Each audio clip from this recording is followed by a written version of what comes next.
За сайн байцгаана уу? Манай нэвтрүүлгийн 2 дахь дугаар эхэлж байна. Тэгэхээр өнөөдөр бидний ярих сэдэв чинь яг л өнөөдөр өрнөж байгаа сэдв ярина үстэй хэдүүлээ. Тий одоо яг хүрээний ховж ив тэгээд нийгэмд одоо өнөөдөр гол тэрэн сэдэв бол юу болчиход байна л да. Бүх намууд ингээд сонгуул дэвшгсийн нэрсээ зарлалаа. Одоо тойрогдуулан жагсаалтын нэр дэвшсэн юм. Ер нь тэр сэдвүүд ер нь одоо үнэхээр халуун боллоо л да. Юу болоод байгаа юм бөөн гомцсон, уйлсан, хайлсан тий чадахгүй боли нэрээ татсан нэрээ бутааж оруулах гэсэн баах улсууд юм. Мишэл ер нь жоохон сонирхгүй тэрийг. Сонирхсан. Бас яг тэгтээ яг лидер хайтаахан байсан хүмүүсээ ер нь гаргацсан юм шиг л шүү дээ тий. Надад бол тийж харагдсан. Мэддэг хүн их байна уу? Тийм цөөхөн хэд байсан. Тийм байна. Цөөхөн мэддэг хүмүүс. За ингээд бидний өмнө ийм жигсаалт байна. Сонгуул 2024 жигсаалт ихний 10 хүн.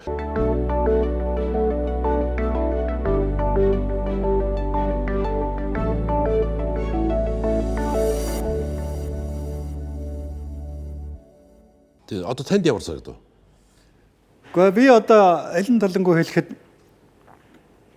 нэлээд олон юм би эндээс харж болно л гэж ойлгож байна. За нэгдүгээрт нь энэ намын шинжилэл ер нь ямар маягтай хийгдэх гэж байгаа юм. Сонгуулийн хугацаа гэдэг чинь үйл ажиллагааны юм уу, нэг өөрчлөлтийн юм уу, нэг тийм эхлэл шүү дээ, тий. Тийм учраас би зүгээр ингээ харахад энэ намууд ер нь ямар хуу шинжил өөрчлөлт хийх гэж байгаа юм. Ямар бодлого чиглэл рүү чиглэх гээд байгаа юм гэсэн ийм ойлголтыг эндээс ер нь харж болох юм уу гэдэг нэг юм бодол байна.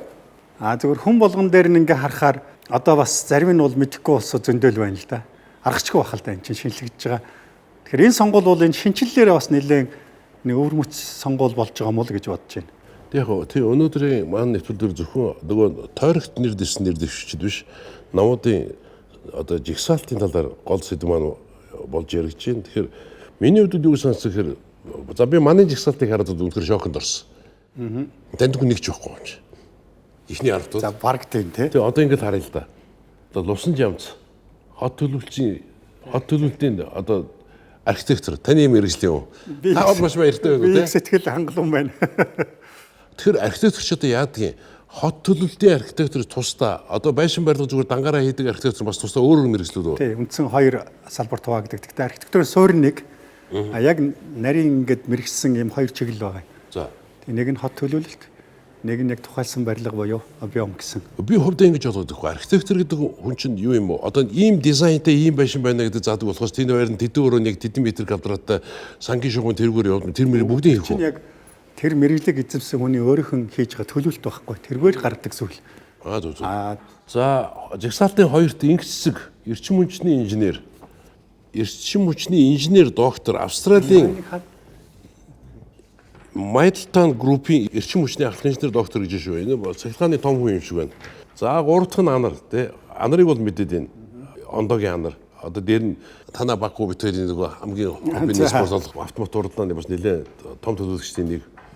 Саранчулуун жигсаалтын 4-т. Хөгжлийн бэрхшээлтэй иргэдийн төлөөлөл юм байна. Анагаахын шинжилгээний үндэсний их сургуулийн нийгмийн эрүүл мэндийн сургуулийн багш Ахилес Монгол олон улсын байгууллага төрийн бус байгууллагын гүйцэтгэх захирлын нэ. За энэ хэвтэ бол өстой мэдэхгүй байна. Тэгэхдээ ер нь бол хөгжлийн бэрхшээлтэй хүний ингэж юм жигсаалтын нэлийн дээгүүр тавина гэдэг бол ер нь бол бас надад их таатай санагдаж байна. Энэ бол зөв гэж бодож байна. За иргэдэл гэдэг нь ахмадын төлөөлөл гэнэ. Тэгэхээр нөө шинжилгээ активын ерөнхийлөгч байсан баг тий. За ер нь баг хамгийн настай нөх тий. Энэ жилийн их хурлд дэвж байгаа улсуудаас. За гамма гэж эмэгтэй байна. Анагаах ухааны профессор Харвард их сургуульд төгссөн юм байна. Бүр профессор юм байна шүү. За Эрдэнэбат үйлдвэрчний бэлгийн төлөөллөөр орж иж байгаа юм байна. Одоо ингээд таних хүн ерөөсөө үндсэндээ байхгүй болчиход байгаа байхгүй. За Мантхай эмэгтэй энтерпренер гинэ. Социал демократ Монголын эмэгтэйчүүдийн холбооны ерөнхий дарга дарга гэсэн үг үү? Тийм юм байна. ST-ийг бодоход тийм үү? За дараа нь нэг танд хүн орж иж байна. Манай төвшин. Тийм Shark-ийн төвшин одоо MSS Group-т байсан. MSS Group-ээс болсон гэдэг нь урьдчилан билүү зарласан баха. Монголын тийм. Тэгээ бас Монголын бас тэргүүний шилдэгсэн сэтгүүдийн нэг. За уянг гэд бас эмэгтэй байна. Геологч доктор уулуурхай юмны дийцэд Харвардын доктор энэ.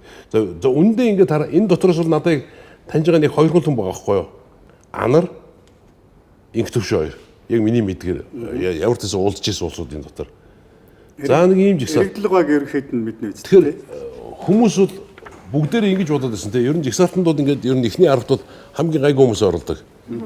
Одоо яг улс төрийн нам гэдэг утгаараа одоо бус намуудын жигсаалтыг яг тэгж харж болохоор байгаа байхгүй те. Одоо бус намын жигсаалтыг харахаар манай жигсаалтууд энэ жил үндсэндээ ийм шокинг жигсаалт гэх юм одоо те.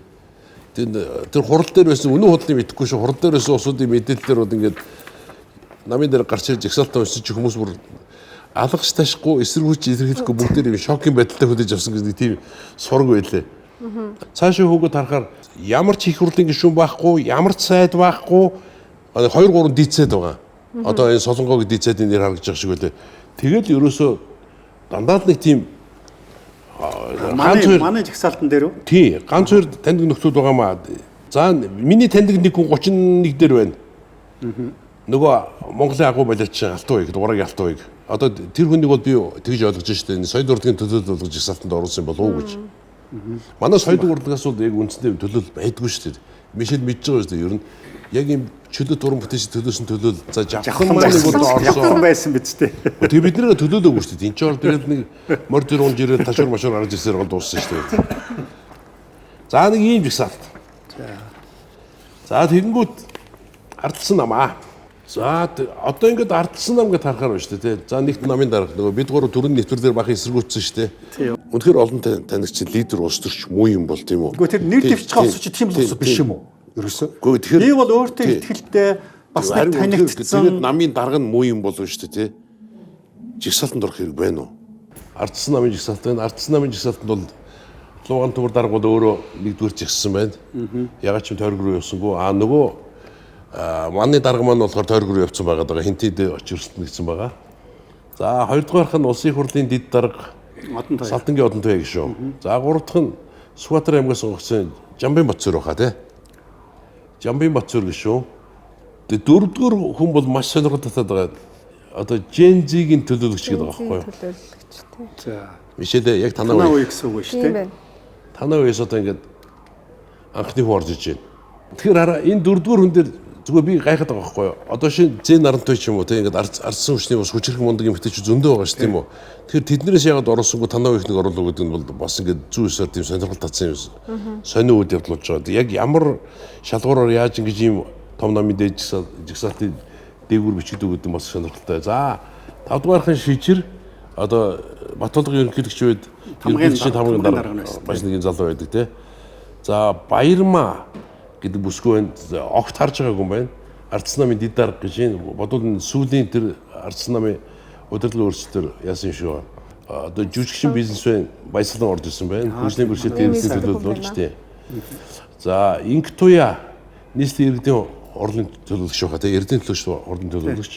Ёс дээр болохоор хууль сайд агсан Тэмүүж маань орж ирсэн байна. 10 дээр ингээд Консулбаг жимхтэй орж ирсэн байна. Миний ойлгосноор нөгөө Эмойл гэх шатгууны компани шүү дээ тий. Тэдний хамааралтай хүн болов уу гэж харж байна би. Хамгийн гол нь ардсан намын жигсаалтан дээр нэг сонирхолтой юм эхний одоо 20 хэдээс доошо шансгүйж үдсэн юм шиг байна. Тэр юм дээр нэрсэн орс нилээд нөхдүүд жигсаалтаас аль биесээр гарлаа гэдгээ зарлцсан. Гэхдээ эн чинь хуулиараа гарахгүй шүү дээ. Үгүй мэдгүй тэгээ өөрснөө гарлаа. Өөрөө гарч болно. Тэр чинь өөрөө оролцохгүй л гэсэн үг шүү дээ. Тэгээ хуулийн заасан хоёрхан шалтгаан байгаа шүү дээ. Нэг бол нас барсан тохиолдолд, нэг бол яг гэмт үйлдэл нь хуулиар шийтгэж ял авсан тохиолдол аль биесээр хасагдахаас биш зүгээр өөрөө бол гарч болно өргөдлөө гэж. За би энд одоо оролцохгүй гэдэг. Тэрнээс биш яг нэгэн төгссөн нэгнээс бол хасагдахгүй шүү. За парламент судалтай 3 дахь нам болох хүн нам. За жигсаалтын 1-р намын дараад орж чанд улсын хурлын гишүү. Жигсаалтын 2-т инх насан гэдэг эмэгтэй байх шиг байна. Одоо бизнесийн төлөөлөл гинэ. За гам зэрэг хүн намын ерөнхий нарийн бичгийн дарга. За гэ уян шиг хуульч гинэ. Одоо миний ойлгосноор гончгдэр дарга явах. Тэгээд 5-т нь эдийн намын хуучин дарга найдлаа орж ирсэн байна. Хүн намын удирдлагын гишүү. Мөнгө сөйл гэж эмэгтэй 6-т нь байна. Донорын гант тулга байна. Хүн намын удирдлагын гишүү. Чи иргэдийн хуралд байгаа шүү дээ. Алтан сор гэж эмэгтэй байна. Өстө харж байгаагүй эмэгтэй байна. хүн ам өдөрсүүлэн гişүү юм байна. За ингээд тулга хот байгуулалт Тэгээ хотын ерөнхий архитектор байсан толго. За. За тэгээд Минчма гэд бас нэг өсгөө байна ингээд. За нэг иймэрхүү жигсаалт. Тэгэхээр ингээд энэ жигсаалт ингээд гараад ирэнгүүт Мишель анзаарсан уу? Ер нь фэйсбүүкээр дүүрэн хэрүүл болсон тий. Тэгсэн. Процесс нь хэрүүл болсон тий. Хил ам бас нэлээд сошиалор хэрүүл дагуулчих шиг боллоо шүү. Хүмүүс тэгтээ нэлээ энэ нөгөө мартчихсан нам дээр илүү бас анхаарал өгчсэн баг тий. Тэг хэрүүлээс нь болоод. Тийм тэгээ яг сонголтыг харчингуудаа яг ихний 10 жигсаалтаа харчингуудаа хүмүүс амар сэтгэлээр унсан. Ер нь айгу төсөөлөөгүй юм болчлаа гэд нэлээ гомдолтой л ах шиг харагдсан шүү дээ хүмүүсийн комментиг уншихад. Гэхдээ гомдогсод бол ер нь дүүрэн л байна л да. Одоо ингээд хараа л да. Тэр ардсан намын тэр яг тэр орой нэг баган бичлэг орж ирсэн шүү дээ. Нөгөө нэг тийш нэг эмхтэй 44 оны Squatter кинон дээр яг нөгөө богдын борцог болоос сайхан зол хажууд нь тавьдсан байсан шүү. Тийм хүмүүс ингээд бүр жиштэй байд тий.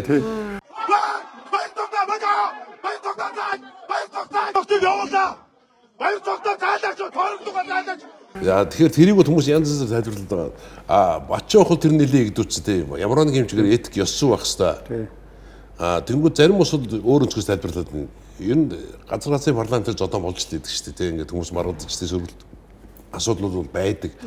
Тэгэхээр энэ бол тийм сүртэй юм биш. Энэ бол арчлал байгаа хэлбэр гэдэг. Зүгээр миний хувьд бол би тэрийг харахад одоо төрийн эрх барих хэмжээний том нам байна шүү дээ тий. Нэр дэвшиж тодруулж чадахгүй тэгээд ингээд намын дарганд гараа явцсан. Оронд нь тэр цогт гэр төлөө усаа сонгоцсон гişүн байдаг шүү дээ. Тэр микрофон барьсан. Тэгвэл тэр Зэн Нарантуйгээд ардсан намын эмэгтэйчүүд нэлээд том төлөөл бас мундаг улс төрч эмэгтэй тэр тайзан дээр гараад микрофоноор үг хэлэхэд тэрийг хамаалагчаар төлхүүлж өргөж буулгаж байгаа нэг тийм эмэгтэйний бүдүүдгээр хурц хандсан модсон тэ нэг тийм ёс зүгүүд тийм хачаачин үзэгдэл анзаардаг байгаа байхгүй нэг тийм хачин. Тэгээд тэрийг бичсэн дараа бас нэг номин гэрлэгээд нэг эмэгтэй хөлж өгдөг шүү дээ ардсан намын. Тэр маргааш нь бичсэн байсан. Би одоо жигсаалтын 22 тон гэж өөрийгөө яг хоёр дэлдэнгээрээ сонссон. Маргааш нь гараад чи өвгөө болцсон байна гэд. Тэгэхээр баахан тийм хурлаж баахан тийм нэр уншаад шөнө бас нэг баахан тийм ажиллагаа явагдсан шүү га. Үгүй тэр чинь хугацаанд тулчаад байсан юм биш үү? Тийм цаг байсан юм уу? Гэхдээ мэдэхгүй. Тэгээд одоо тэр хоёрын хугацаанд багтсан юм уу, багтаагүй юм уу? Шөнө л бас нэг баахан тийм ажиллагаа болсон гэсэн тийм юу байл шүү дээ. За тэгээд бас нэг юм лист гараад ирсэн. Эхний листний аргыг энэ 2 том намаар жишчүүлсэн байгаа. Тэгээд энэ бол гэхдээ бид нар олж ирсэн юм биш. Энэ зүгээр фэйсбүүк дээр хүмүүсийн тавьсан байсан юу. Ардын намаас эхний 10 хүнийг болохоор ингээд яг нөгөө юугаар бичсэн гоё тий. Одоо IT инженер, энтерпренер, хөгжлийн бэрхшээлтэй иргэдийн төлөөлөл, академик ахмадын төлөөлөл, ангаа ухааны профессор, үйлдвэрсний эвлэл, эмэгтэй энтерпренер, бизнесийн төлөөлөл, геологч, PhD гэдэг. Нөгөөх нь болонгууд за намын дарга улс төрч ган төмөр, улсын хурд хурал 2 сонгогдсон одон туяа, улсын хурд 1 сонгогдсон Батсуур. Жензигийн төлөөлөл Цингүн, Женкогийн хүн шижир гэж байгаа. Тэр одоо яг тэгснэ тэрний дараагийн нэр нь бүр сонирхолтой. Элбэгийн хүн Баярмаа. Тэгээд хөгжлийн бэрхшээлтэй эрдэнэ төлөөлөл Баясгалан, Эрдний хүн Инктуя, улсын хурлд 1 сонгогдсон Тэмүүжин, мөнгөө төлсөн Пунсалмаа гэдэг. Нэг ийм хүмүүс нэг ийм харьцуулсан юм сонин тавьчихдаг байхгүй. Нөгөө тал дээр нь ямар тийм байхгүй. Тэгээ бас нэг хин ч үлээ фэйсбүүк дээр бичиж байсан. Ардснаа бас листнэр дэвсэн усуудын бараг 70% элбэг дөржийн хүн гээд. Тэнгүүт нөгөө ерөнхийлөгч чинь хуучин ерөнхийлөгч чинь тэр Америкас би энэ улс төр мөстөрч орохгүй баталгаа болооч хинэ болооч гэдэг нэг ахын бичиж байдаг те. Ер нь оролцохгүй байгаа гисэн мөртлөө мань хүний энэ улс төрийн нөлөөлөл нь аягүй их баг шиг байна. Энэ нам дотор. Тэгэхээр одоо ингээд элбэг гэсэн тодтолтой нэлээх хүмүүсийн тэр юунд ингээд яг нөгөө таньдаг найз нөхдөөрн гэсэн яригдаад байгаа байхгүй юу? Энэ хүмүүсийн хамааралтай гэж бишээдэн шүү дээ. Энд чинь ер нь ямар утга илэрхийлж байгаа юм. Хамаарал гэдэг чинь их олон зүйлээр яаж юм нам ямар ч хаваг болчиход байгаа байхгүй юу? Тийм байгаа шүү дээ. Энд чинь анын гишүүн бол анын гишүүнөрөд явах хэрэгтэй болохоос шүү дээ. Анын элбэг дөржийн, анын эрдний, анын одоо тэрний хүн гэж тийм байх ер нь юу байд юм уу? Гэхдээ мэдээж яг зүгээр лобби бүлэгтэй нэг тийм хэсгүүдээр үд сандагаараа нэгдэг нам дотор нэг тийм фракцлах юм байж болох байх те. Тэгэнгүүт яг тэрний хүн гэдэг явахаар энэ айгүй тийм хачирхалтай ойлголцоод байгаа байхгүй. Гэтэ одоо эн чинь ингэсэн үг. Элбэг доржийн хүн байлаа гэхэд элбэг дорч одоо ажиллаа хийж чадахгүй шүү дээ. Улс төрд яг ажил хийж чадахгүй мөртлөө өөрийнхөө тэр хүмүүсээр дамжуулж одоо хүртэл бас байх тийм сонирхолтой байгаа учраас ийм хийж байна гэсэн үг тийм. Одоо тэр юм бас сайн мэдгүй. Тийм л биш. Яг өөрийнхөө төлөөлөөр дамжуулж улс төрд нөлөөлөл алдахгүй байх гэдэг юм уу? Одоо нөлөөллийнхөө тийм бүсийг тогтоох гэдэг юм уу те? Тэрний хүн энэний хүн сэтгэл нь байгаад байгаа. жоохон судалгаа хийж үзлээ лээ. Судалгаа хийж үзэхээр ийм болчиход байгаа байхгүй. Яг интернетээр одоо байгаа мэдээллийн хүрээнд гэсэн үг шүү дээ тийм үү? Одоо Google дээр ухаал ер нь ямар хөө юмнууд гарч ирдэг ингээд. Тэгээ ингээ харангууд одоо шинэ ганц төр дарга. Ганц төр дарга шин болохоор ингээд энэ Astra Root гэж нэг хунчир үл юу лээ. Хунчир. За тэр компаниараа 3 удаа зээл аваад 864 сая төгрөгийн өртөө явж байгаа гээл. А тэгэхээр тэр өртөө компанийн хамтрагч нь болохоор элдвэрж ерөнхийлөгч асны ахлах зөвлөхөөсөн зад байдаг Ганбаатар гэдэг. Тэрнтэй хамт эзэмшдэг Astra Root компани болчихж байгаа байхгүй юу.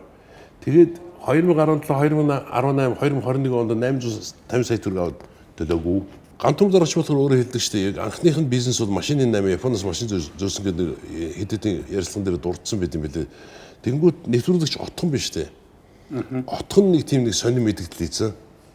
Алтны лиценз 8 хийсэн мэс энэ тэгээд тэгээд тэр чинь нэлээ техник мэдгдлээр багш. Сошиалаар яваад илүү. Сошиалаар явуулсан тийм. Энэ манан мап буюу Монгол Ардын нам ардчилсан намын нийлсэн энэ мапын Монгол Ардын нам талаас гол толгойлогч нь Мегон Бинхолд ардчилсан нам талаас цахиагийн элбэгт орж гэж хэлдэг.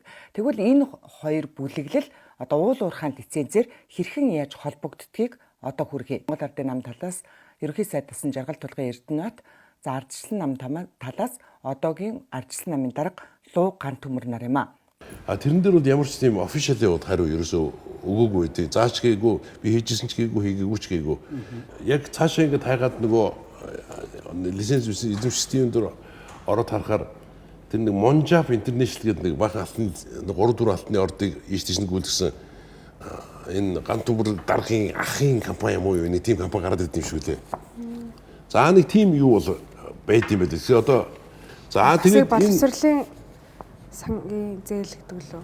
Бас нэг тийм асуудалтай тийм нөгөө босролын зээлийн сангаас юу авцсан. Тэр одоо төсөн төлөвөө мэддэхгүй яваад байгаа шүү дээ. 2017 онд Ган Төмөр боловсролын сайд байхад охин хулнан жигсаалтын 1-р байлт орон зээл болгосон байдаг. Яагаад нэгт орсныг сайдын өөрийн байгуулсан сонгон шалгаруулалтын комиссоос төр ашигтай мөн системийн инженерээр сурч байгаа учраас орсон гэв. Өөрийн энэ үйлдэлийг хаацайлахын тулд авилгатай тэмцэх газраас сонирхлын зөрчилгүй гэсэн бичиг авсан боловч авилгатай тэмцэх газар нь ёс зүйн хувьд зөрчлийг шалгах ямар ч үндэслэлгүй юм. Мөн үндэсний аудитын газрын тайланд дурдсанаар Ган Төмөрийн хулна нь 2016-аас 2017 онуудад 2 ижил нэхэмжлэлээр 4 удаагийн шилжүүлэхээр нийт 151,197 ам долларыг зөрчил гарган шилжүүлсэн гэсэн байна. Үүнээс хойш түүнээс цааш улс төрчид болон тэдний хамаарал бүхий этгээд төрийн ямар ч цангаас зээл тусламж авахыг хуулиар хориглов. Монгол улсын ерөнхий сайд Лувсан Намсрын оюун эрдэнэ. Дээр нэг нэм хэлэхэд биш үү? Надад тийм санаатай. Гэхдээ энэ босролын зээлийн сангаас зээл аваад ингээд төлөхгүй явж байснаа яг нийт ингээд хэрэг гарч ирээд ингээд нөгөө баримтууд нийл болоод эхлэнгүүт нэг төлчлөө гэдэг нэг юм гавь явуулсан юмстай ярьдаг нэг баахан улс төр их юм байна шүү дээ. Би тэдний тул маш дургу байгаа. Ягаад дургу гэхээр үгүй тийм тэгээд төлчих чадвартай байсан бол анхнаас яах гэж зээл авсан. Гэхдээ яг зүгээр тэр сангийн зориулт нь бол зөв л дөө. Хүмүүсийн жоохон таалагдахгүй байгаа хоёр л асуудал шүү дээ. Одоо дарга нарын ингэж ярьдаг ус төрчдийн хүүхдүүд энэ зээлийг авсан юм бэ гэдэг. Зүгээр авч болохгүй гэсэн үг шүү. Тэр шалгуураар яг зөв явагдаж шалгагдаж авсан юм уу? Хоёр дахь нь авсан бол ягаад төлөөгүй юм бэ гэдэг ийм л хоёр асуудал байгаа шүү дээ. Гол зөрчилтэй асуудал. Гэхдээ би бодоод байна л да. Одоо ингээд энэ цонхоор ингээд ард гэр хороол харагч чинь тийм үү? Хэрвээ тэр дарга хүн үнэхээр мөнгөтэй байсан бол шүү дээ. Ягаад өөр хүүхдүүд ш? Тэр энэ гэр хороолд байгаа хин нэгэн тулгай сайтай ардын хүүхдэд тэр зээл ягаад олддоггүй. Тэгэхээр энэ ирээдүйд юу үүсэх нөхцөлийг бүрдүүлнэ гэж энэ тэгш кастл үүснэ гэсэн үг үстэй. Тэгш ус байдал, нийгмийн тэгш ус байдал. Тий. Даргын хүүхд хамгийн том сургуульд явдаг даргын хүүхд дарга болно. А тэрнээс шаардаа зүгээр ингээд энгийн дундаж амьдралтай хүн ч юм уу эсвэл энэ арын гэр хороолд амьдарч байгаа хичнээн сулгатай авиастай мэдэх чадвартай байгаа тийм хүүхдүүд. Тийм хүүхдүүдийн боломжийг л хаагаал урдуур нь дахин орцсон байгаа байхгүй. Тэгээ одоо мэдгүй тэр зээл мэдээ төлсөн. Тэгээд төлөөгүй тий. Тэгээд төлдгөө. Тэгээ баригдангуудаа гавь яваасаа энэ шин төлчлөө. Энэ төлсөн баримт энэ байна. Тэгвэл тэр төлөх мөнгө нь тэр нөхөд байж ирсэн гэсэн үг байгаа шүү дээ. Тэгээ байж ирсэн бол анхнаасаа хүүхдээ өөрөө төлөө сурахад яасан. Тийм шүү. Гэтэ сүүлд энийг болилцсон тий. Ерөнхий сайд дарга нар одоо улс төрчид боловсролын сангийн зээлээс гэр бүлийнхэндээ зээл авах. Нөгөө хамрал өгөх итгэдүүд энэ төргээд байна. Тендер рүү орохгүй. Тийм боллоо. Нэр нэг тим сонсдод байсан. Ерөнхий сайдны шийдвэр гаргасан юм шиг байна. Улсын хурлын гишүүд одоо энэ төрийн өндөр албан тушаалтнууд шүү дээ. Болон тэдний гэр бүл хамаарал өгөх итгэдүүд ямар нэгэн тийм тендер мендер одоо тэ ямар нэгэн самбангаас зээл мэйл одоо тийм ах бүгд нь албан ёсоор хорцсон юм шиг үлээ. Тэгэхээр одоо тийхгүй бол болохгүй л дээ. Тэгэхээр мэдээлэлд ойр байгаа ашиглуулаад нэг хэсэг идүү гэж ямар их юм болов те. Хэдүүлээ нөгөө яг нийгмийг дөргиос нэг юм хитэн гол асуудал шүү дээ. Одоо нэг хулгайтай холбогдсон тэгэл одоо жидүү байна, сангуудтай холбогдсон тэгэл одоо юу гэдгийг хамгийн сүүлд өнөөдөр ингээл эд яригдж байгаа нөгөө автобус ч гэдэг юм уу. Яг ийм асуудалтай энд холбоотой улсууд энэ гурван нам дотор сая бидний яриад байгаа энэ хүмүүсийн жагсаалтанд байгаа улсууд байна уу гэдгийг нэг шүүчүүл яасан. Саруу сайхны цэнгүүгүүд энэ одоо танаа үе юм шилээ. За. Тийм ээ. Энэ одоо Атмор компани түүчийн дарга юм шиг үлээ. Өөрөө юу? Тийм тэгэхээр Атмор компани лам хийж байгаа тийм үү? За. Хотын тэр нэг 2012-аас 16 оны үед тэр хотын тендерийн мужинуусан компани байгаа шүү дээ. Тийм нэлээд дуулдчихсэн. Тэгээ яг нэг гүйцэтгэл болохгүй нэг л бөө хөрөлдлөө нэг тиймэрхүү нэг хилам давуулаад ирсэн. За тэр компани түүжийн дарга тэгэхээр тэр компани Хатуугийн тэр үед ялуу. Тэр хавцад байна. Би тийг санаад байна. Тэгэхээр тэр компани үнэндээ бизнесийн төлөөлөл гэдэг бас нэг юм бол хажуугаар нь явж байгаа юм биш үү? Би бол тэгж ойлгоод байна. За одоо тэр жишээлбэл 8 дугаар тэр Ослогод мөнгө төлсөн гэх тэгээ яваад байгаа шүү дээ. За мөнгө төлсөн хүмүүс маань ийм хүн байт юм байна. Бослмаа гэж эмхтэй байна. Хөө ямар их. Тий одоогийн байдлаар нь миний ойлгож байгаагаар нөгөө юу гэдэг штэ. Нөгөө 85 тэрбумын орлоготой байдаг жилд M-Oil гэдэг одоо машин өндөг бүхэл Улаанбаатарын бидэндээ тэр компани ийцэн тэгээд тайшрын өдөр билүү уулуурхай тусгай зөвшөөрөл тэгээд ингэ төвшөлтний хажуудны том газартай мазартайч гэдэг юм уу те нэг хөрөнгө оруулалтын мэдүүд нь тийж гарсан. Яг энд байгаа газар шүү дээ. Тийм одоо энэ төвшөлтний гэн тий. За нэг юм юмхтэй байна. Би нэг юм асуучих уу? Одоо энэ хүн нэр дэвшлээ шүү дээ. Тэгэхээр энэ хүний одоо энэ M-Oil ч гэдэг юм уу энэ өөрийнх нь өмч байгаа зүйлүүд нь хураагдах хэрэгтэй байт юм уу? Энэ яг яаж зохицуулагддаг? Эсвэл тэр хүнд өөрт нь байж л юм уу? Гүү нөгөө хураагтна гэж байхгүй хураагтна гэж байхгүй. Хураагтна гэж тэр нөгөө оюун өмч хураахгүй шүү дээ. Альбан тушаалаа жишээлбэл өөр хүн шилжүүлж өгч дээ. Тий. Яг л улсын хурлын гишүүн ямар нэгэн холбоо эм компани хамаарал байхгүй. Этгээдүүд ажиллах ёстой л гэдэг юм л да. Зэрэг бизнес эрхлэхгүй тийм ээ. Зэрэг давхар ажил хийж. Албан ёсоор шилжүүлж өгнө. Тэгчлээ ингээд нэг иймэрхүү улсууд миний хувийн болоор надад юу санаж байна гэхээр шүү дээ. Одоо манай салт шүү дээ. Энэ бол үндсэндээ ингээд уул нь яг баг одоо юу гэж хэлдэг юм те. Ард түмний хувьд бол баг мөрөөдлийн салт болж байгаа байхгүй юу? Янз янз юм ярьсан тий. Одоо та шин баярлж шүү дээ. Архитектур ороод ирлээ гэдэг юм уу?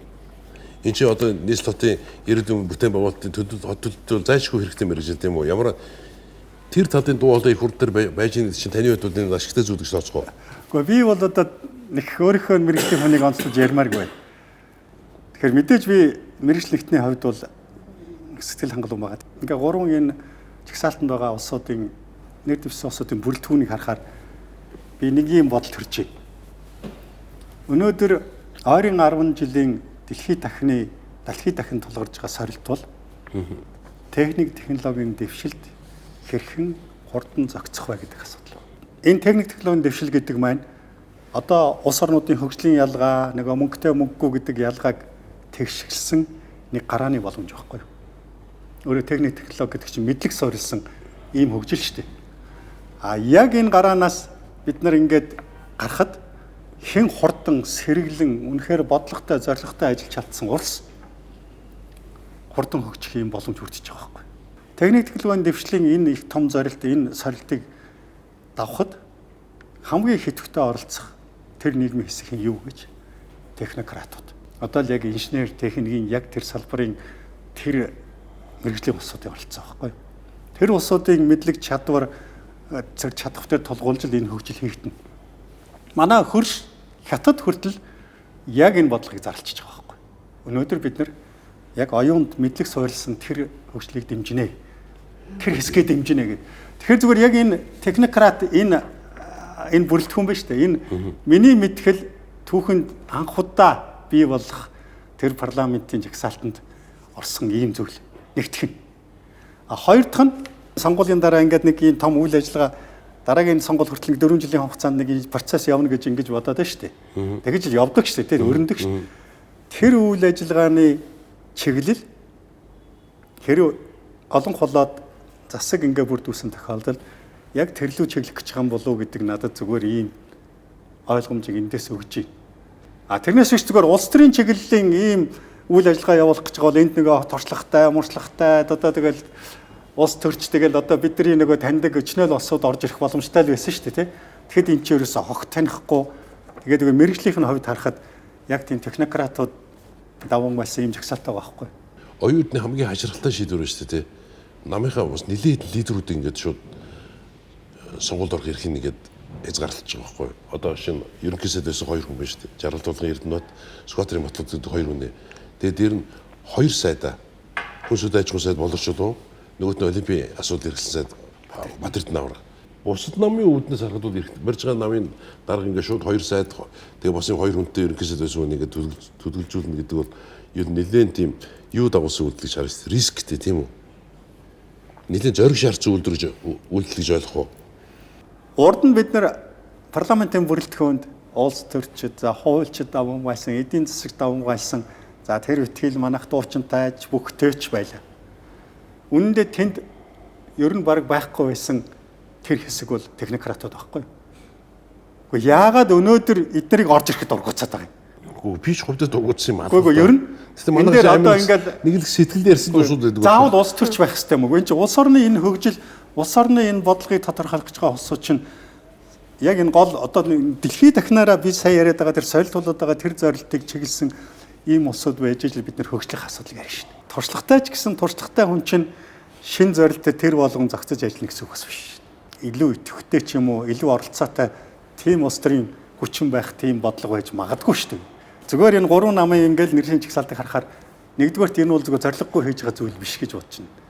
Одоо надаас л мангар байв гэж дээ. Ер нь энэ бүрэлдэхүүн чинь дараагийн засгийн газар дараагийн үйл ажиллагааны үндсийг л энд тусгаж байгаа шүү дээ. Би тэгэж бодож байна. Улс төрийн өөрчлөлт хийх тэр санаа бодлууд энд илэрч ийн гэж би бодоод байна. Бидний нөгөө таньдаг улсууд байж болно, олон танигдсан чинь санал авахын тулд бас нэг тийм манер байдаг шүү дээ. Тийм улсууд байж болно. Нөгөө урлагийнхан инфлюенсерүүд одоо юу ч байдгийн тийм улсууд ингээд байж болно шүү дээ. Тэгэхээр зүгээр би энэ жилийн ингээд энэ жагсаалтыг харахаар би энэ намыг ч нэг онцлоод байгаа юм зүгээр ингээд харахаар үнэхээр энэ Монгол ардын намын энэ бүрэлдэхүүн бол ерөөсө хүлээгээгүй заа юу. Урд нь байгаагүй л юм бүрэлдэхүүн байгаа байхгүй. Одоо бид нэр яг хөгжих хэрэгтэй. Яг техник, технологи, шинжилгээ ухааны хувьд одоо ирэх жилүүдэд төлхөө анхаарах хэрэгтэй жилүүд болов гэж бодож байна. Тэгэхээр би бас яг тантай санал нийлээд байгаа байхгүй. Яг нөгөө ардын намын жагсаалтыг харахаар яг бидний одоо ирээдүйн хэдэн жилд яг шаардлагатай, хэрэгтэй, ажиллах шаардлагатай хүмүүсийн жагсаалтууд байгаа юм шиг харагдаж байна. Тэгээд өмнө бол яг бүх байсан, дуучид байсан, тэг яг цэвэр одоо улс төрчид байсан, туршлагатай. Бууртай тий. Бууртай гэдэг нэг үг шүү дээ. Ахмадууд бас байсан тий. Тэгэхээр одоо бол энэ гоё шинжлэхтэд залуучууд их байгаа нээр таалагдж байна. Дандаа эрдэмтэд тий, судлаачид, экспертүүд дандаа тийм хүмүүс орсон байна. Яг хоо 2 одоо ахмад насны хүн байна. Нэг нь гал бодох захирал тий. Тэр чинь бас боловсролын салбар. Тийм бас мундаг хүн шүү дээ. За тэгээд энэ академик шинэ Монгол шүү дээ. Тийм шинэ Монгол сургуулийн үндэслэгч тий. Тэгээд дээр нь сонин фактууд байна л да. Одоо шинэ Гантөрөвийн гишүүн бас эмэгтэйс арчилсан бас эмэгтэйчүүд нэлийн том лидер тий. Тэр фэйсбүүк дээр айгуу гоё юм сонин юм бичсэн байна. За. Одоо би ингэж ütсэн байгаа байхгүй яг уншаад манай жигсаалт гоё л байна шүү дээ. Яах юм бэ? Би хүртэл маныг дугуулахаар байна шүү дээ. Оюун эрднийг яаж муулах гэд эрс өөр л байна шүү дээ. Яалтаа вдэ. Үннийг хэлгээс хизээч битээ. Хожимч гэсэн ойлгод юм. Тэгэхээр одоо энэ үг хангалттай байхгүй юу? Дайсандаа үнэлэгдэж чадах жигсаалт гаргаж чадсан байна гэсэн. Одоо оюун эрдний хувьд бол тийм биз дээ. Намын энэ ирэх барьж байгаа намын дарга те жигсаалтын нэгээр бол асуудалгүй байна те. Жигсаалтын нэг өөрхөн нэрийг тавьчаалдаг санаагаар хэвтшиж болно. Тэгэхгүй тойрог руу явж байна. Энд чинь бас нэг утгаараа мандал гэж ойлгоно л да энийг. Өөрөө сая нэг хийсэн мэдгэл байлаа шүү дээ. манай улс төрчид бол тойрог руу явна.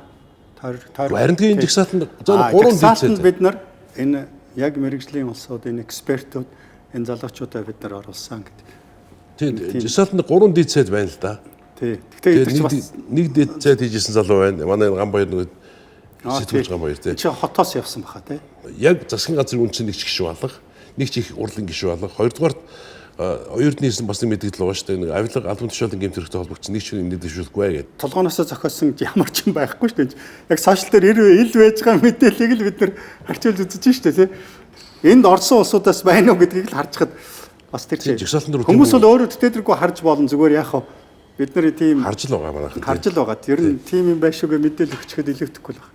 Оюун эрдний засгийн газар системийн авилгын эсрэг тэмцлийг эхлүүлж 3 жилийн хугацаанд авилгын 7054 хэргийг илрүүлэн шалгаснаас 1156-г шүүхэд шилжүүлсэн боловч анхан дунд чатны 680 хэрэг шүүхээр шийдэгдэж бүлэглэлийн эрх ашигтай хамаарал бүхий авилгын 486 хэрэг 1-7 жилийн хугацаанд шийдэгдэлгүй гацсаар байна. Хэдийгээр энэ сонгуулийн жагсаалч гэсэн өөжгээ. Би нэг зүйлийг бас анзаараад байгаа. Бидний нэг мэрэгжлийн улсуудын их шүүмжилдэг юм юу гэж засгийн газрын яамдын үйл ажиллагаанд мэрэгжлийн оролцоо ер нь хязгаар болцсон байхгүй. Үнэхээр. Тэгээд бид бөө ярьдаг шүү дээ. Одоо хотын энэ нэг асуудал, хот төлөвлөлтийн энэ нэг бодлоо ингээд явж явд энэ мэрэгжлийн оролцооны сул талын илэрл. Тэдний үгийг сонсдоггүй, тэдний эрх мэдэл хязгаарлагдмал тэгээд дээрээсээ улс төрийн их шахалт нөлөөнд ажилд.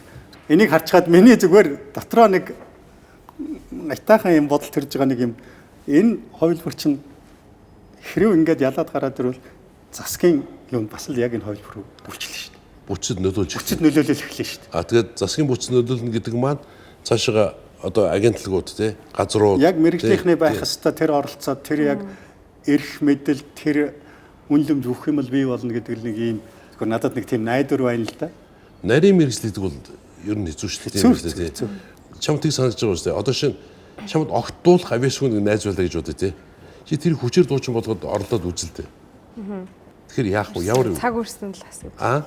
Цаг үрсэн асуудал. Урлаг бол харьцангуй шудраг байдаг. Ягаад шудраг байдаг гэхээр бачууха. Бидний нөгөө урлагийн ажлын гүйцэтгэл биш тий. Тэр алгадчдаар хэмжигддэг байхгүй юу? Тийм учраас тэр дараа хаалга байхгүй. Тийм болооч ороочоо. Тийм болооч ороочоо зайлаач гэхэд бол тэгээд чадахгүй таваршуул тэгээд за болио гэж орно тийм биз дээ. Чадгийг бол алгадчаа дахиулаад болдог. Бусад нийгмийн салбар дээр яг урлаг шиг байж чаддагсан бол өнөөдөр Монгол улсын хөгжил маш өндөр юунд хүрчих боломж байсан тийм үү? Тэгэхэд чадахгүй намчид орж ажил унгаасан тохиолдол ерөөсө нийгмийн бүх салбарт байна. Тэгэхээр би бачаахын санал нэг байна л да. Яг ийм технократууд яг жинхэнэ мэрэгжлийн улсын хурлд орж ирлээ те. Тухайн салбар. Одоо шин би архитектор залууд найдаад байгаа байхгүй юу? Үнэхээр хот төлөлт буруу байл шүү дээ те. Их хурлын энэ дээрс хэлэх хэрэгтэй байхгүй юу? Энэ буруу байна. Ингэж болохгүй маа. Ингэж хийх хэрэгтэй байдаг шүү дээ наадах шин. Тэрийн хотын захиргаанд ажилдаа тусгай цаашаа явбал сайн тийм биз дээ. Төрөөс явуулж байгаа бодлогын төвшөнд нөлөөлөл нь ороод ирвэл. Одоо шинэ шинжлэх ухааны академийн ерөнхийлөгч байсан хүн ороод ирж байна тийм үү? Шинжлэх ухаан Монголд яагаад төгсдөггүй? Яхаараа урлагийнх нь гавьяат ардны шигшин зүүж өгөөд яагаад гавьяат шинжлэх ухаанчид гарахгүй байна? Магадгүй энэ хүн биш дээ. Яагаад гавьяат шинжлэх ухаанчид гарахгүй байгаа шалтгааныг мэдж байгаа хүн ийшээ орчих юм бол ингийн бол энэ шинжлэх ухаанч хөгжнө гэдэг төрийн бодлого дээр өөрийнхөө бодлогыг суулгаад өгөөд энэ чинь хамаагүй байдал дээрдэж эхэлнэ үстэй. Яаж ч утсаа. Шинжлэх ухааны салбар бол манад үнэхээр хоцорч яваа. Энэ чинь улс орны хөгжлийн аягүй чухал хамгийн том үзүүлэлт шүү дээ тий. Зүгээр яг ер нь улс орнууд бол шинжлэх ухааны салбарт оногж байгаа дотоодын нийт бүтээгдэхүүний эзлэх хуваар тэр бол шинжлэх ухаанд хэр зэрэг анхаарч байна гэдгийг тодорхойлдог байхгүй. Манайх шийдвэр. Манайх болгүй ер нь тэр бол аимшигтай. Тэр урдуу. Юу ярьж чи бүх юм байхгүй. Миний ойлгохгүй юу? Гүүг хөрөхгүй юу гэж тий чи. Наа ойл хэдэл баг. Тэгээ би сайн мэдгүй. Ах нь юу яасан юм шилээ. Нөгөө соёлын бүтээчүүдүүд дэмжих тухай хуулийн ажлын хэсэгт орж ажиллаж байгаа байхгүй. Бид нар орд шуулган дээр байнгын орон дээр ингээд нөгөө хуулийн танилцуулалт ингээд яваад байгаа. Би их хурлын гишүүд буруу ерөөсөөгүй. Бидний хуулийг дэмжсэн манай их хурлынхаа. Зүгээр яг манай салбарт юу хэрэгтэй байгаа талаар ойлголттой нэг ч байдгүй юм билээ тийм. Үгүй байхгүй шүү дээ мэрэгжлийн биш юм чинь. Тэгэхээр ерхэл ойлголт. Эргүүдэд би бодож ирсэн байхгүй юу. За энэ дунд тэгвэл бидний төлөөл заавал байх хэрэгтэй юм. Эсвэл бид нар бодлогын түвшинд тэдэрт нөлөөлж чадах тийм чадвар чадамжтай байх хэрэгтэй юм байна. Ойлгуулж өгч бүгдэнд нь. Тэгэхгүй бол урлагийнхан гэдэг нэг юм ойлголттой их хурлын гишүүд байгаа тийм. Магадгүй шинжлэх ухаанч тийм байдалтай байгааг хинч мэдэхгүй шүү дээ тийм биз дээ. Манай салбарын хувьд тийм байгаа байхгүй. А тэгэхээр тэн дээр ингээд хэдэн улс төрч суучаад идэг. Шинжлэх ухааны салбарыг огт ойлгохгүй улсууд хэрэгтэй гэдэг бүгдээрээ мэдж байгаа. А шинжлэх ухаан өндөр түвшинд хөгжүүлэхийн тулд яг юу хийх ёстой вэ гэдгийг мэдгүй байгаад хэргийн гол нь болчиход байгаа. Тэгэхээр ийм технократууд их урд ажиллахаар олон байж ич төрөөс явуулж байгаа бодлого чинь тийч хуучдагдаж гарна шүү дээ. Хууль явж гарна. Бодлого хол тодорхойлогдсон, дээр нь тэрийг хэрэгжүүлэх зохицуулах хууль эрхийн орчин бүрдэн орчин бүрдэн шүү дээ. Тэр хууль эрхийн орчинтэй магадгүй тийм бол гарч удаа шүү дээ. Шинжлэх ухаан зориулж улсын төсвийн 5-аас доошгүй заавал зарцуулж яана гэдэг тийм хуульчсан акт гараад ирлээ гэж бодъё л доо. Тэгвэл хүссэн ч өсөөгч тэр мөнгийг өгнө шүү дээ. 5% гэдэг чи одоо энэ 24 он төсч юу 27 их найд лөө 24 их найд лөө. Тэрнээс 2 их найд төрөх шинжлэх ухаан ороод ирэх шал өөр болж эхэлсэн шүү дээ. Магадгүй манай шинжлэх ухааныхаа гоё тийм лабораторид хөдөлж авч эхлэх багтаа яг туршлагыг одоо техникийн база бүрдүүлсэн тийм л явуулчиход байгаа байхгүй. А зүгээр би яг энэ саяын энэ логикийг хүн намынхан бол би ингээд заримтай нь ингээд ярьж байхад яг л Монгол Ардын намын жагсаалтанд байгаа шиг энэ бодлогыг их ярьдаг л байсан. Яг энэ жагсаалтан дээр бол нэг сайн харагдчихгүй л байна л да. Хүн намын үндсэн нөгөө намын лидерүүд нь бол эхний гол юун дээр л байна шүү дээ. Жагсаалтан дээр. Тэгэхээр наач худлаа болчиход байгаа байхгүй. Ягаад худлаа болчиход тэгэхээр хүн намын өөрийн яг илж байгаа рейтинг биш шүү дээ. Тэр чинь 5% дээш гарахгүй байх гэдэг нэг яригдаад байгаа шүү дээ. Ер нь судалгааны юу тэгж гараад байгаа шүү дээ. А тэгэхээр эхний 5% гэж бодоход хаашаа нэг 3 хүн гарна гэсэн үг үү? Ойролцоогоор тийм үү? Тэгвэл нөгөө 48.5% өгөхөж хуулийн цэцлэгэр шээ. 3 орчим хүн гэсэн үг шүү дээ. Тэгэхээр хүн намын эхний 3-ыг 3 намын даргад гараад ирж байгаа байхгүй үндсэндээ. А тэрнээс ард нь байгаа нөгөө технократууд нь бол гарах ямар шансгүй зүгээр ингээд нэг юм жигсаалт нөхсөн маягийн юм болчиход байгаа шүү дээ. Яг хөө ингээд энэ 3 намын жигсаалт гаргууд зүгээр би бол тэгж харсан байхгүй. За мэдээж нэг шинэ юм хүлээгээд хэрэггүй байх гэж бодож байсан.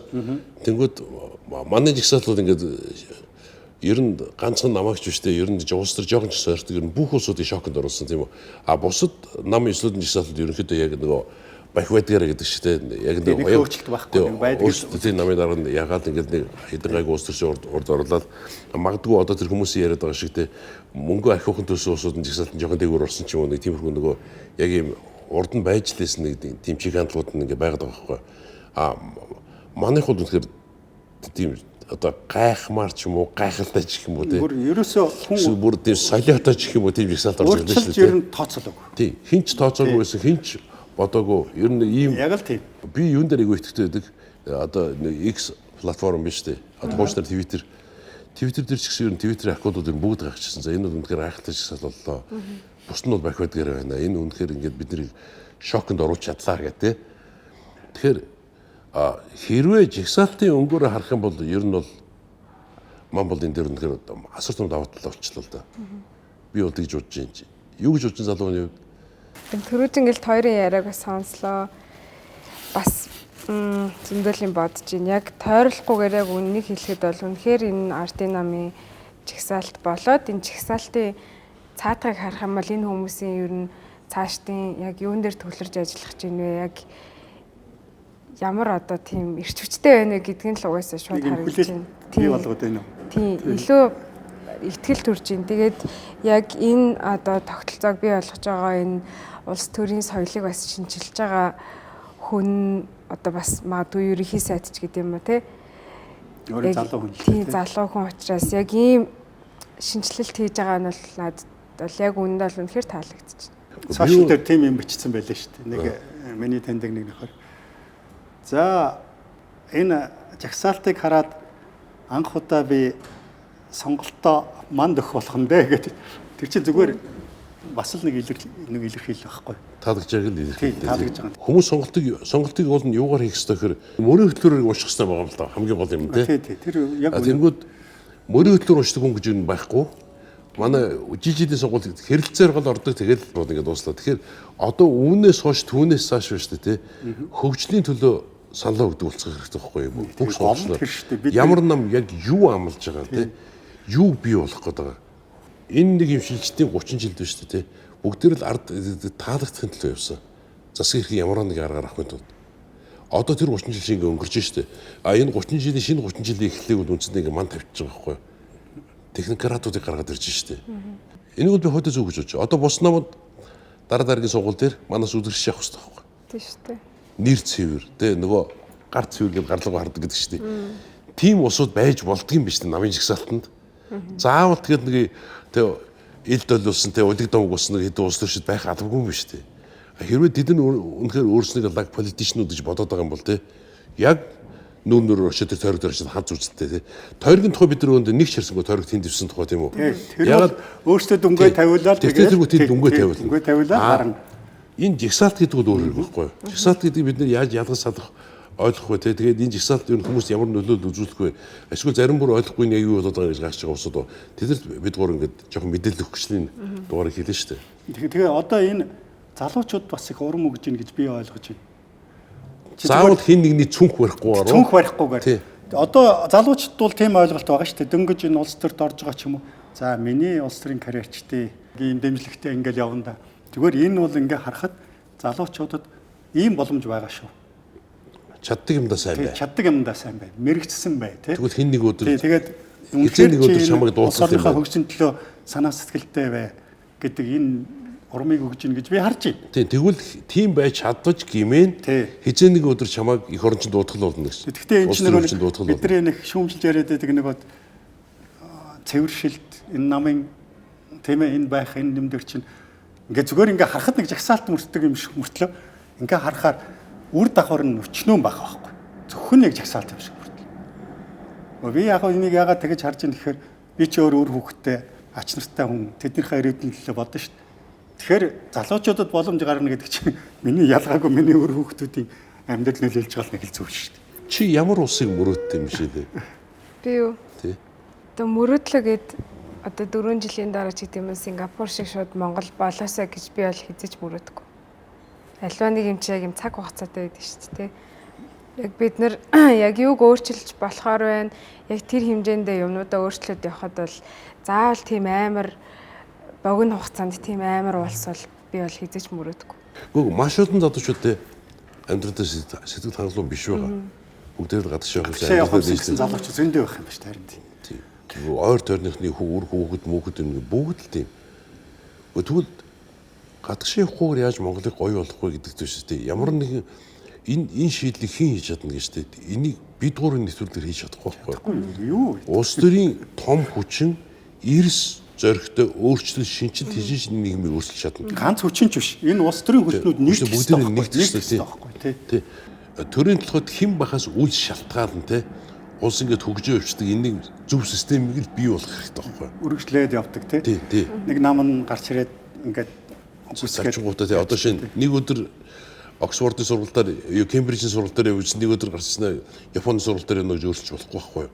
Нэг юм яг зөв сонгоод зөв системээр зөв механизмаар ингээд нэг юм хөгжлийн юм хүрдэнд навшид эргүүлээд эхэлчих юм болов шүү дээ. Чиний тэр бодоод байгаа шиг олон жилийн хүлээлт биш тэр байхгүй шүү. Магадгүй 10 жилийн дараа бид Сингапуроос илүү болж болно шүү дээ. Тэр хэцүү биш.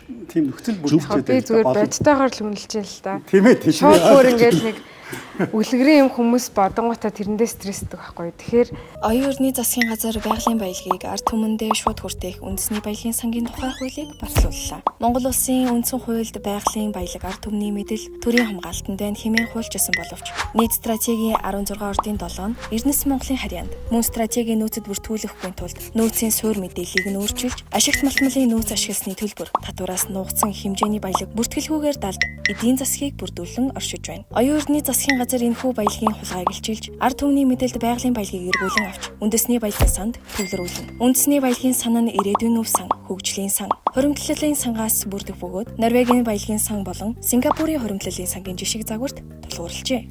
Ирээдүйн өв санд ашигт малтмалын нөөц ашигласны төлбөрөөс бүрдэх бөгөөд олон улсын зах зээлийн санхүүгийн хэрэгсэлд хөрөнгө оруулах замаар өнөөгийн үнцнийг өсгөх, арвижуулах болно.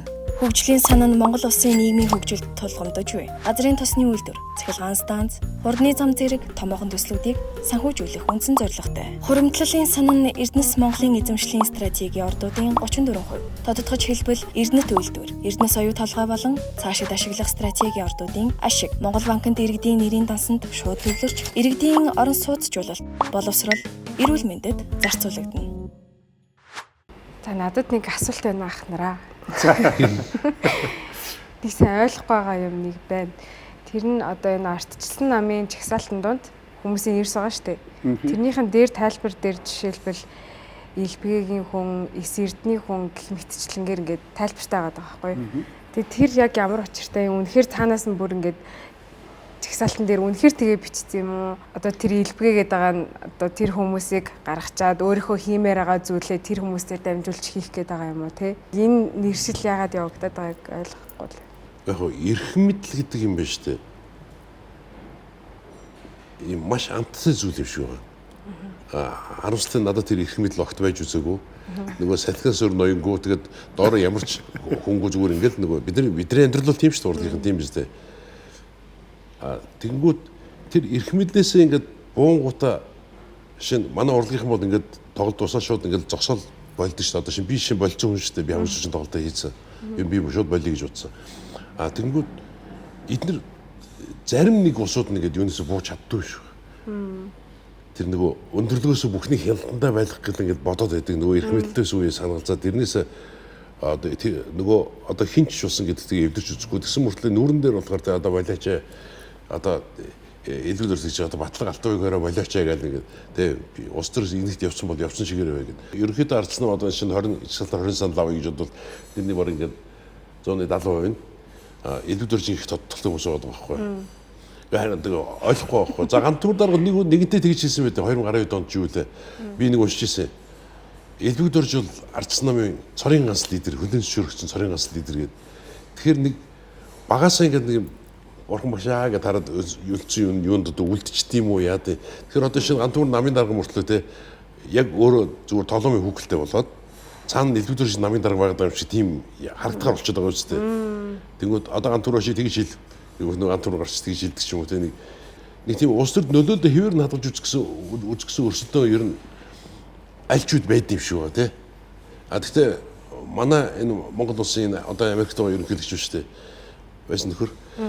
Тэр нөхөр их бол бүр арай дэндүү ч юм уу энэ гэж баг тэгж харагдгаар л санагдаад байгаа. Яг үндэ мэдхгүй байх те. Тэгсэн мөртлөө тэндээс өөр айгуу ухаантай юмараад би чиний тархинд удаа орсон тэргээл нэг хипхоп дуу мөний өмг яриа суугаад байгаа хөргэнтэй. Ясам дээр ингээд санаа айгуу энэ санаа зовоол их орондоо санаа зовоол хөргэнтэй. Тэгэхээр бас өөрийнхөө ус дуугаалаг оруулах юу гэж ойлгох болж байгаа. Тэгэхээр зүгээр ус төрч гэдэг хүн өөрөө тийм энд ажиллахаар яг тийм гарч чадахгүй тийм болчихдг юм уу? Яг хэрэгтэй цагтаа байх ёстой газараа байгаад хэрэггүй усны яг тухайн цагт орн мэдрээд тэндээс зоригтойгоор хайж авч сурах хэрэгтэй баг. Тэ хүмүүс Асуудалтай хүмүүс яагаад өдөө хүртэл ингээд улс төрд ингээд байгаад байт юм бэ? Яагаад тэрийг ингээд шийдээд ингээд гаргаад зогсоогоод ингэж ч болтгоо. Миний ойлгож байгаагаар энэ албан тушаалд очихоор улсын их хурлын гишүүн гэдэг өөрөөр хуулиар хамгаалагдсан халдшгүй хэрэгтэй. Тийм хамгаалтанд орчдөг. За. Тэгээд тэр хамгаалт байгаа тохиолдолд яг чиний ярьж байгаа гинт үйлдэл юм уу? Одоо өөрийн нуун далдлах тэр юмыг яг энэ боломж энэ албан тушаалаар хаацаалах тийм боломж бүрдчихэж байгаа. Тийм хуулиараа тийм. Хуулиараа тийм шүү дээ. Халдшгүй дарах хэрэгтэй. Халдшгүй дарах хэрэгтэй. Их хурлын гишүүний яг хэрэг үйлдэж явах тэр яг тэр моментл барьжлахгүй бол барьж авахгүй бол юу вэ? Тэр бүрэн ихэнх нь хугацаанд энийг оролдож чадахгүй. Тэгэхээр магадгүй нэг хийж болохгүй, шүүх юу дуудаж болохгүй. Тэр чинь бүр одоо ингээд прокурор цагдаа ингээд шалгахад заавал энэ их хурлын юугаар орж иж, ёс зүйн хороогоор орж иж тий. Юуг нь эрхийн төлөвлөлт хийж ордог тийм. Шуулганаар орж иж төлөвлөжүүлдэг байхгүй юу? Тэгэхээр бол зүгээр 2-3 тийм кейсүүд гарч ирсэн. Прокурорс бүр ингээд ялтнаар татах санал оруулж ирээд тэгвэл их хурл нь хамгаалж үжижсэн тохиолдол гарч ирсэн. Их хурл нь өгөө явуулжсэн тохиолдол гарч ирсэн. Янз янзын тийм юм гарч ирсэн. Нэг бодлын бас те энэ халдшгүй дарах хэрэгтэй хамгаалтанд орох мөрөөдөлтөй тийм хэсэг бүлэглээ өөрчн байх бол үүсэх газар. Тэр бол нам болгонд байгаа. Алтаатай юм шиг санагдаж байна. Тэгэхдээ энэ яг системийн яг энэ байгаа энэ нэг хууль эрхийн орчин юм байхгүй. Ер нь одоо их хурлын гишүүн тийм давуу халдшгүй ирэх идэх ямар ч шалтгаан байхгүй шүү дээ. Зүгээр иргэдийн төлөөлөл үсттэй. Тийм шүү дээ. Одоо сонгогчтой төлөөлөл шүү дээ энэ хүн чинь. Яг бидний өмнөөс ажил хийгээд яваад ирээсэй гэсэн тавар шуудтай уулна. Тэнгүүд яасан гэхээр нөгөө 76 жижиг тойрог байх үед бол юу болсон гэхээр 76 жижиг юм феодал гэж мэднэ үстэй. Одоо ван гүнгүүдийн жижиг ван тусууд болцсон байхгүй юу? Тэгэл нөгөө ван очиж ингээд эсвэл гүн ноёнтэй ингээд тойргоо нэг иргэдэг те. Тэгээд нэг жоохон ядуу модаа заана шууд орлоо авчих гэл. Ингээд нэг иймэрхүү нөлөөлөл тэгж тогтоодог. Тэгээд ийм дархлагдсан байсныг солихын тулд нэгдүгээр нь парламент томрох хэрэгтэй байгаа. Хоёрдугаар ийм юуны жигсаалтын гишүүд орж ирэх хэрэгтэй байгаа. Энэ дөр бол бүх нам өөрсдөө ойлгосон байхгүй юу? За ингэж болохгүй байна.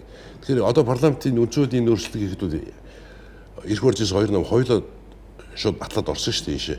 Яагаад гэвэл энэ нөгөө ялзралд хүрээд байна гэдгийг энэ дөр өөрсдөө бүгдээр ойлгосон байхгүй. Энэ хизэж бүтэхгүй байна гэдэг. Тэгээд анхны жигсаалтаа гараад ирэнгүүт яг үндсэндээ энэ дундаас гялтайх нь бол манайх л болчиход байна. Нөгөө бусад энэ парламент суулттай хоёр нам маань тэгээд нэг тийм нэг хүлээлтэнд хүрсэн жигсаалт авчиж чадсангүй л тийм л юм болж байна. Үгүй магадгүй манан ийм жигсаалт оруулж ирээх бол бид нар хөндлөгөөс нь хараад энэ гурван нам чи ер нь нэг жигсаалт нь ерөнхийдөө төстэй юм байна гэдэг ойлголттой сууж ясагт мэтгэл байсан баг тий. Харьцуулах юм байхгүй болчих хүндийг. Манч мөр ингээд юм шокийн тэр сөндлөн баг годж мөрөөдлийн гэж болохоор тийм жигсаалт авдирж байгаа хөө. Дандаа экспертүүд эрдэмтэд нам нь тодорхой өөрчлөлт хийх зорилго тавьчихжээ гэдэг л дүр зургийг эндээс харж байна. Харин тэр маш том өөрчлөлтийн босгон дээр л ирээд байгаа гэж харагдаж байгаа байхгүй юу? Яг ийм шийдвэр гаргахад юу хэрэгтэй л баг л та. Нөгөө нэг улс төрийн зориг гэдэг юм биш үү? Улс төрийн зориг л зайлшгүй шаардлагатай. Яг тэгвэл их том өөрчлөлтийн өмнө ирэх юм бол урд нь байсан бүхнээ хаяад явж чадах зориг юу явах вэ те? Залуу хүнээс л гарах вэ те? Авиас шүү жоохон аимхай болд юм биш үү? Ер нь нас гэдэг чинь шийдвэр гаргахад нөлөөлнө шүү дээ. Тэр чинь тэрийг их гоё тайлбарлаг, аимхай гэж тайлбарлахгүй шүү дээ. Болгоомжтой шүү дээ. Хашир гэдэг нэг үг шүү дээ. Юу гэсэн үг гэхээр явж аимхал гэсэн үг байхгүй юу? Яг л залуусууд ингээд рисктэй шийдвэр гаргаж байгаа байхгүй юу? За нэвтрүүлгээ дуусгах уу? Дуусгах юу? Өнөөдөр ч бас нэлээл амаарлаа да. Нэлээл ярьлаа. Тэгэхээр бид гурав түрүүний нэвтрүүлгийн үед ярьсан нөгөө жагсаалтанд байгаа хүмүүсийн хэн бэ гэдэг бас чухал шүү гэдэг яг энэ сэдвийн дагуу бид нар өнөөдөр намуудын жагсаалтанд орсон хүмүүсийн талаар яг одоо энэ нөхцөл байдлын өөрийнхөө дүгнж зүгээр яг хувь сонгогчдын хувьд сэтгэлээ хуваалцлаа. Яг хөө сошиалд нэлээд гарч байгаа зарим нэг энэ дурдгдсан хүмүүсийн талаар бас ишилж тэр талаар нь бас хэлцлээ. За ингээд дараагийн нэвтрүүлэг хүртэл баяр та.